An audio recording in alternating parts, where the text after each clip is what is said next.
Okay, so I think probably the best thing to do, very quickly, introductions as to who everyone is and what you do. Okay? So I will start. So I'm Romescu, so I'm 15 years in mobile, and in the last 3 years, I'm very, how can I say, paranoia about augmented reality. So I think you will like my new glasses. Hi, I'm Tran. I just spoke. I'm Felix Petersen from Amen, and recently Places and Nokia. I'm Philipp Kandal, co-founder and CTO of Scobbler, and we're doing navigation on crowdsourced data and are fairly successful in the European app stores with that. Hi, I'm Dragos, Chivu, Director Data Marketing in Vodafone, and I'm here to show you how you can get money out of your mobile business. Okay, so we got together earlier and thought through some of the things that are really kind of important to consider for the future of mobile, some of the trends coming up. And Mike, actually, when he was talking here on stage a few minutes ago, he mentioned mobile first, and I think that's something that's particularly worth noting. Now, Felix, you said that Amen was mobile first. Right. Yeah, correct. I mean, we actually started with iPhone. Like you just said on stage, basically we've also picked one platform to not spread ourselves thin. And even though Amen per se is not a mobile-only product, so now we do have a web version and you can use it in the desktop web. It helped us focus, which was really an interesting effect. You tend to build more stuff into the website right away. And with all this discussion about sort of the minimum viable product, what is really the core of what you do, mobile helps you focus. And of course, there's nice ways of distributing through app stores. So we did that first, and then actually the website was more the afterthought to the mobile version. Okay. Yeah, and also, if you look at the way most people build websites, they usually build a desktop website first. And then one day somebody decides, oh, mobile is a priority. And then they go and they build a completely separate mobile website, which has a subset of the features of the desktop website. Whereas one of the things that we did when we created the lightbox.com website was we said, let's build only one website and we'll design it for mobile first. So the mobile version has all the features and it's designed for a small screen. And then if the user happens to have a large screen, then we figure out how to expand the UI to take up the additional space. And I think a fairly important point also in mobile is that on the mobile devices you have sensors which you don't even have on a desktop PC. So the most obvious one is of course location. So every smartphone now has a GPS sensor, so you know where the user is. But you have also all kinds of other cool sensors. So on mobile you can really build more advanced stuff now than on the PC. So for example, there's some Motorola devices have a height sensor, so you can detect when you put it up higher in the air, so they measure the pressure in the air, so you can measure that. I mean, any even cheap device has now like the 6-axis motion controller in there. So I think one of the really cool stuff is that although the devices are really like small, they have now a lot of more powerful sensors than you can have in the web and on the desktop. So I think that's what's really challenging and interesting. And from all the discussions which we have, there's much more sensors coming on mobile. So if you build it for this panel first, you can build real innovations which are not happening. I mean, the PC hardware is not evolving that fast anymore. So I think this is really exciting about building it for mobile first to use all that new technologies and tools. Okay. Yeah, and with mobile first, and with all this emphasis on going mobile and targeting mobile users first, how are the networks coping? What's the strategy with data? Because obviously, this must be a huge thing for mobile networks, Dragos. Absolutely, and in the end, they developed a category for it. There are three things where an operator and a carrier can position with respect to the data and the mobile business as a whole. First of all is being an enabler. Yeah.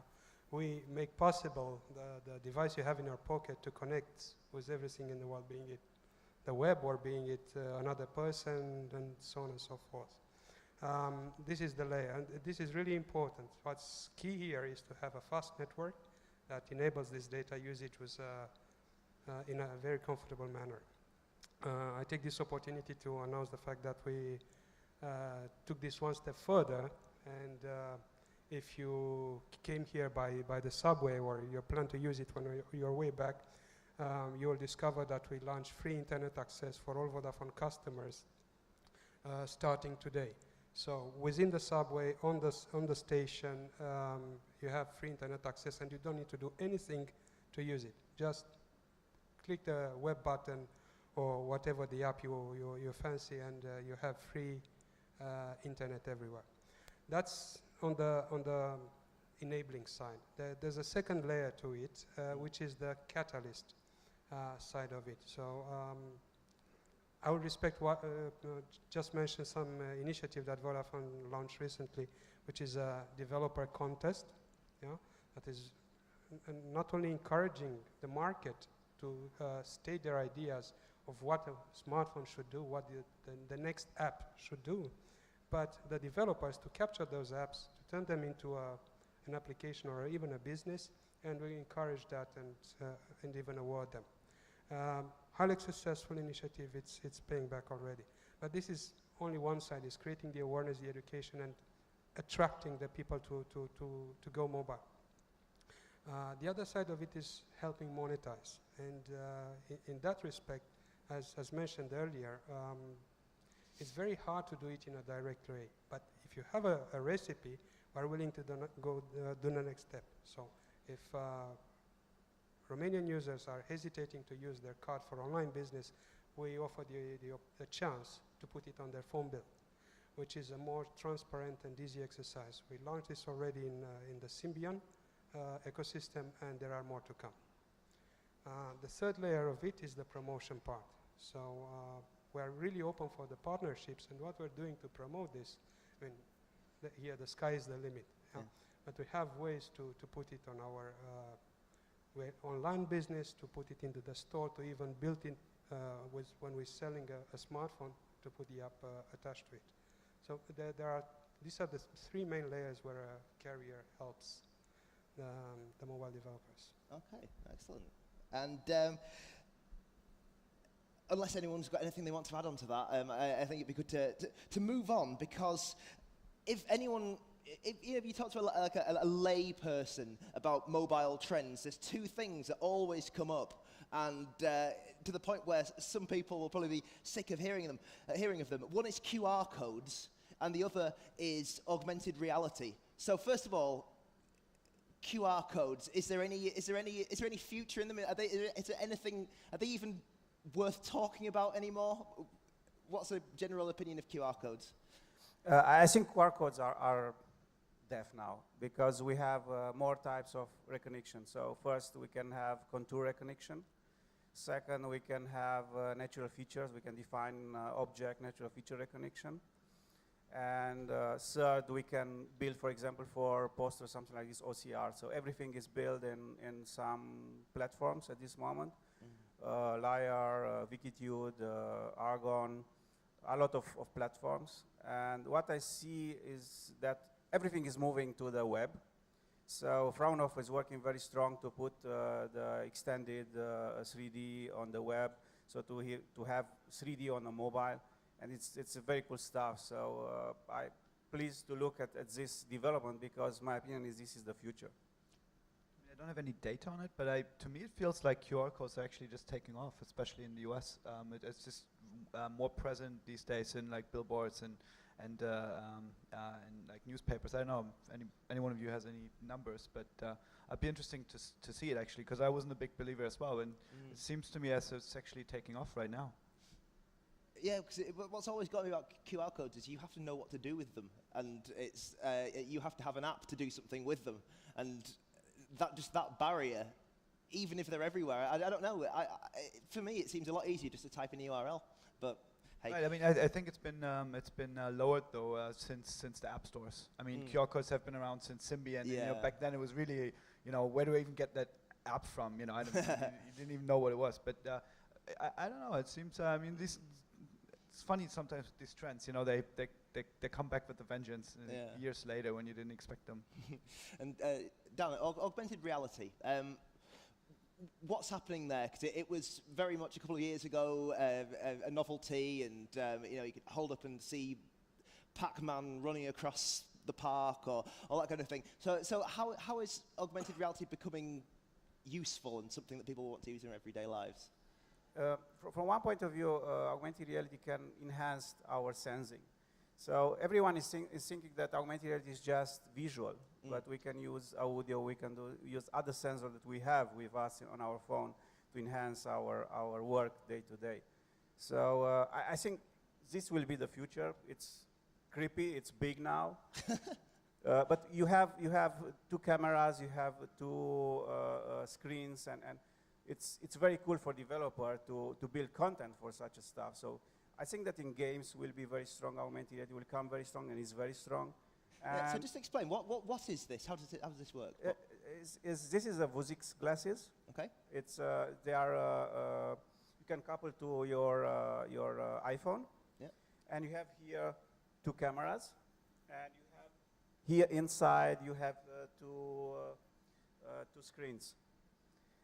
The big problem is at this moment. The big problem is to calibrate your image and to put your image and to build very good content for this. That's why I let the people to take a look and maybe to think about what content will be great to build on this stuff, because many people try to augment some objects, but it's very hard at this moment because you have not so big computing capacity on your mobile. The data traffic is the data bandwidth is not so strong to have not so big latency in images. So that's one point where is a big challenge for us for the future. Okay, now when we were talking over lunch, Ty, you had some strong opinions of NFC because people are talking about how this is the future of payment, how you can just pop your phone down in the shop and it'll pay off your phone. You know, Google Wallet. Google's trying this in the US with a couple of handsets. So what's your opinion? Well, I think that it's at least a year off, because right now the only Android phones I know that are coming with NFC are the Google Nexus S and the new Nexus Galaxy. And then we've seen in our own data set that the Nexus S has like 3% market share. And so I don't see retailers putting in a large amount of infrastructure just for these 3% of users. And I mean, the other big part of it is the iPhone 4S doesn't have NFC, right? Well, that's a good point. Until Apple, I think, Yeah. puts it in their phones, I think it's going to be that's a good point about Apple. I was talking to somebody a while ago who was telling me that the way that Apple is planning to use NFC is a completely different standard to the way most other people are choosing to do NFC, which is a typical thing for Apple to do, really, isn't it? To go completely a different way. But I don't know. Does that mean that we'll end up with 3 different payment terminals, or you stick your iPhone on that one, your Android on that one, use the PayPal app with that one, or whatever? There's a few challenges there. Yeah, I mean, for that stuff, I mean, you have also Visa and Amex and so on, and there's some terminals who support both and some which support just one. So I think it's pretty clear that Apple wants to own the ecosystem. I mean, imagine Apple takes 30% of the revenue for in-app purchases and store transactions. So I'm pretty sure that they want to have some chunk of that on the payment part. I'm guessing they're not taking 30% from the merchants, but if they're taking 2 or 3%, they will be very, very happy with that. And Starbucks and so on, they will be also very happy if they have lower costs. So I think the big problem on Android, which you also mentioned, is that it takes users a long time to upgrade, like to the latest phones, to a platform, and then still a lot of Android manufacturers have to do that. If Apple will bring NFC in one phone, then within 6 months, like half of the Apple iPhone population will have NFC. And even if Google decides to put it in their flagship phones, I mean, it's like still like less than half of the people are on the Android release 2.3, which is now almost a year old. So this is where you see the big differences, why Apple can innovate much faster than Google will ever be able for the broad mass, not for the tech people, but for the broad mass. Apple is just able to innovate at a much faster speed. Okay, now Apple, of course, brought in or popularized the idea of app stores.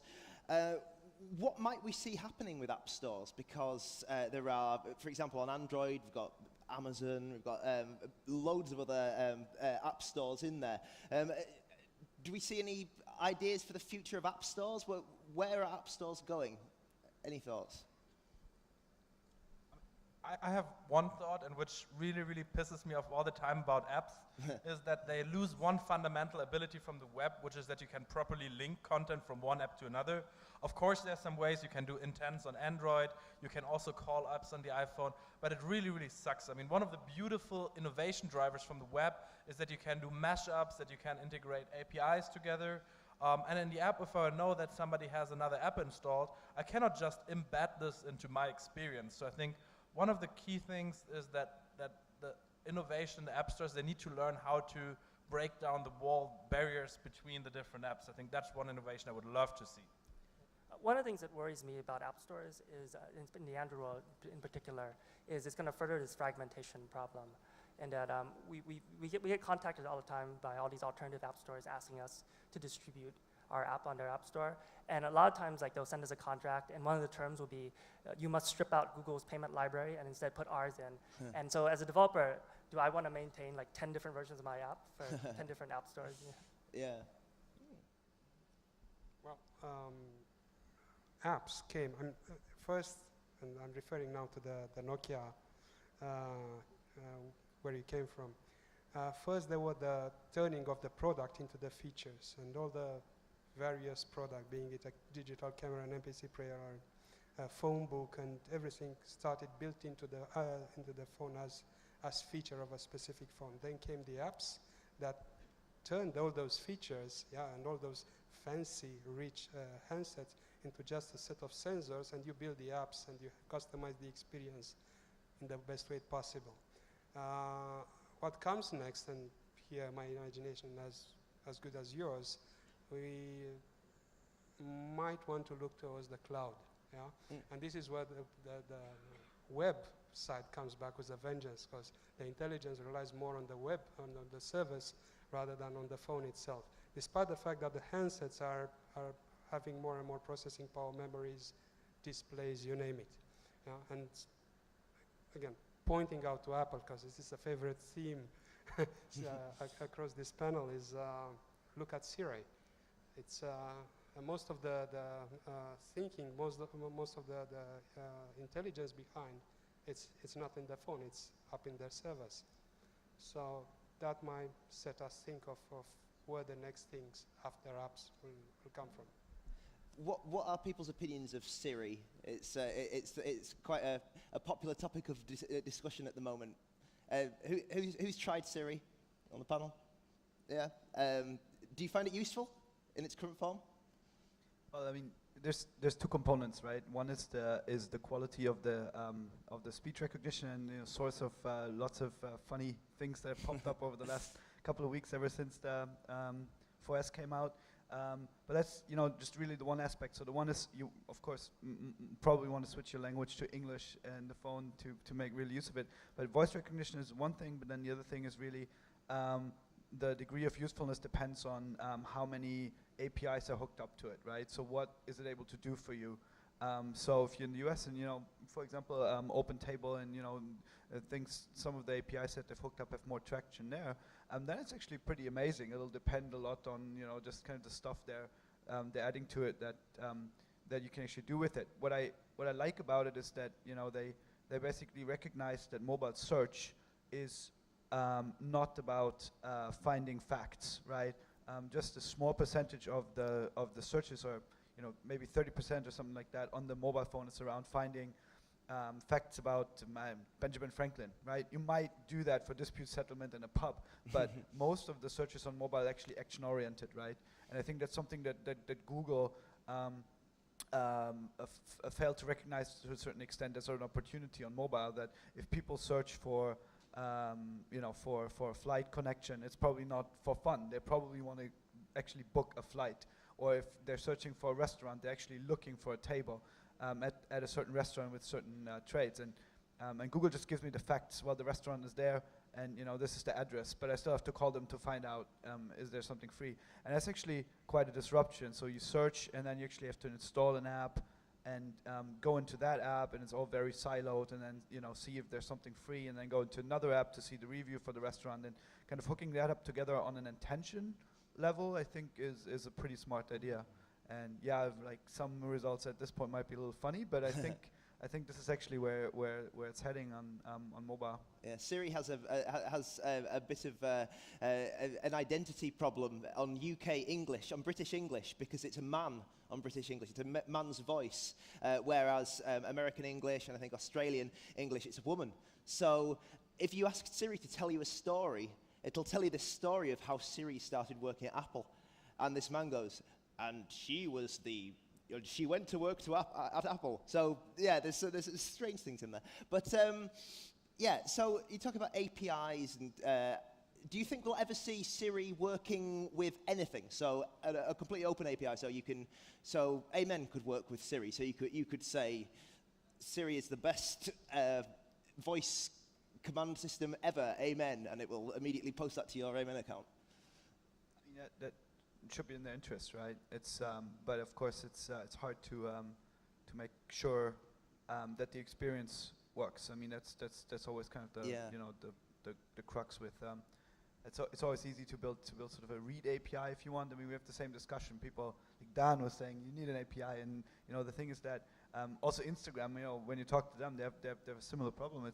There's a certain kind of type of pictures that they want posted. If you have an open API, that probably you break the experience by people just uploading thousands of holiday pictures and that are non-squared and non-filtered and that kind of thing. And it's the same with Siri. If it starts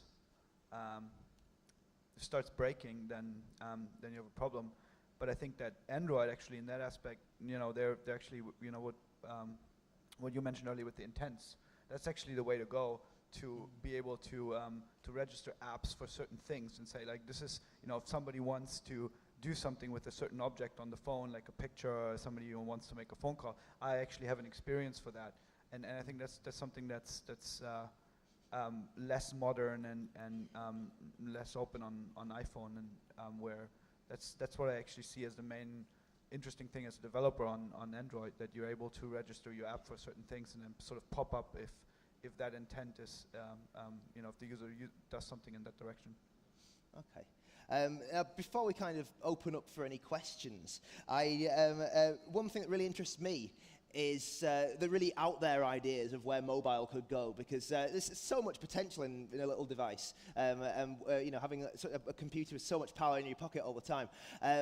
Something that really interests me, for example, is the idea of body implants. And so being able to check your heart rate and whether, I don't know, you drank too much the night before, and you see your liver complaining in statistical form on the screen, that kind of thing. And I think that's going to come at some point. I think there's huge potential for that.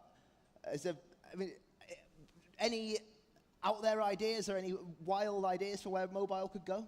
I think for that, what you're talking, it's not so wild. I mean, has everybody seen the Up wristband? So basically, there's this company who releases a wristband, and it's connected to your mobile phone, and it tracks, for example, how far do you move on a day, or how much stairs do you go, and all that other kind of stuff. Or you can take pictures, and it tracks what you eat and so on. So this is, I think, what we're going to see more and more, that the mobile phone will connect more with the real world and use some other sensors to help you to do stuff. So I think, I'm not sure if people are really yet at the stage where they want to really have body implants, so we'll have to see about that. But I mean, these arm wristbands, which tracks your movement and so on, the Nike shoes have the sensors in them. So I think you'll see a lot of sensors being outside of the mobile phone and having the phone has the ability to use them. I mean, you can get if you're like, there's a scale from Weaslings where basically it sends when you weigh yourself, it sends the data back to your iPhone. You can track that. And there's tons of these sensors which are going to feed data back into your mobile phone and make it even more smarter. I think that's a lot going to happen, to basically that you don't need to use the phone to get the data later on the phone and then track it. I think some of the real magic we'll see happening is the combination of the sensor, because right now the sensors are being used to gather certain data. I mean, it's pretty amazing already that you can have your run and then share your run on Facebook, but it's just still literal recording of actually what you've been doing, of your GPS position. Where it gets really interesting is taking the sensor data and hooking up to big data somewhere in the cloud, and then basically tap into those resources to interpret the context and what you're actually doing around you, right? So if you use the microphone, for example, to recognize that there's a high noise level, and then you also have a rough location. So and then you have event databases where you can actually look up what's going on. So by tapping into different resources and using the sensor data, you can actually have a pretty good idea of what that person is up to right now, pretty automatically actually. And for example, today we'll hear something here from RJDJ. It was something that kind of blew me away when I first used it. The idea of algorithmically altering music experiences based on what's going on around you. So in case you don't know it, it's basically you're on a plane, and I was listening to it, and you have soundscapes, and it's really slow because you're sitting there waiting for takeoff, and then as soon as the engine kicks in and your environment gets more noisy, then the music actually adapts to it. And that's pretty fascinating. Or imagine you walk through New York, and as soon as you go into the Bronx, the beat changes to hip hop. I mean, that's the kind of interesting thing. That's there. It just needs to be unleashed, the potential, and we need to get creative around how to use the sensors in less literal ways. But some of this stuff is pretty magic, where if you don't know how it works, you're like, how is this possible, right? Yeah, I think we were talking earlier about there's this app on the iPhone called Word Lens, and what you do is you just hold it up, and it's like you're looking through your camera, and it automatically OCRs the text in front of you and translates it, and then overlays the translation on top, and it's just like completely magical experience. Yeah. I think that the future will be for sensors, actuators, pico projectors. I saw some experiments with pico projectors that are very crazy. So at MIT, I know you know that the Sixth Sense from MIT, from Fluid Interfaces Lab, it's amazing. So we move from this, how can I say this, one device to something that will be more like one device, and we'll have more connection and more, for example, gestures and such a stuff will be in the future very, very strong, because you'll have camera in your glasses, and you can move objects that doesn't exist, move data that doesn't exist real, just in the web. I mean, we don't know exactly how it will play out, but one thing is clear. I mean, some of the things I've seen around augmented reality have been kind of naive, but one thing's clear, that without all of us staring at our phones like this the whole time, that needs to stop. I mean, like, you can't imagine a world where everyone just kind of walks around like this. I mean, there's got to be, both on the input side and on the output side, there's got to be some alternatives. How exactly they look like, or if they've been invented yet, I'm not sure, but like this has to stop. You raised a very good point there, because I believe rather than sticking sensors in our bodies, I have a reluctance just to piercing myself. It's how we interact with the environment, and how we make this device that we carry in our pocket bring more of the environment to us. And the key here is making the interface as intuitive, as seamless, and as transparent to our behavior as possible, rather than making, the other interface or way to sensor. And getting back to your, measuring your body parameters and so on. There are so many apps already that do that. You'll be amazed. I mean, use your camera to take your pulse, and use whatever other devices to do your heart rate and so on. It's more than enough already covered. When you project the things into the future, is how this device is more of fetching the environment and bringing it to us, more than the other way around, I believe. Okay. Do we have a microphone so we can take some questions? Yeah. Any questions for the panel? Oh, we've got a couple there. Okay, so we were talking about future apps, right? But putting that in application, we have two options now. Android, where it's a closed platform, you can interact very much with the platform, and on the Android you don't have the tools, right? So is there a major player that will solve this problem? I don't know, like Windows, they are announcing something, right? Hey, did we get that? Sorry, could you just summarize that question again? Just hold the microphone a bit closer, because we didn't quite hear that. Okay. So about the future apps, right? Yeah. We were talking about future apps, right? So I think we hit a major wall. On the iOS, there is not an open platform. You cannot do much on it. But on the other hand, on Android, there is much openness, but you don't have the tools to do it. So there is some other platform, I don't know, maybe on Windows they are announcing something lately to do that. There are any other options? Yeah, Windows, like, yeah, outside of iOS and Android, what are the options and what are the advantages? So we look quite a bit on that. So we got also a bit burned on doing HTML5 stuff.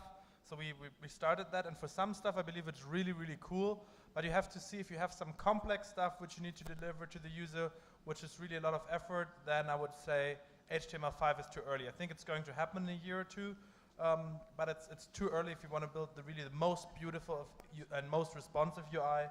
It's just not there yet, and that's what we see all the successful apps at the moment. They are maybe hybrid HTML5, so maybe parts of the functionality, but hardly all of the functionality.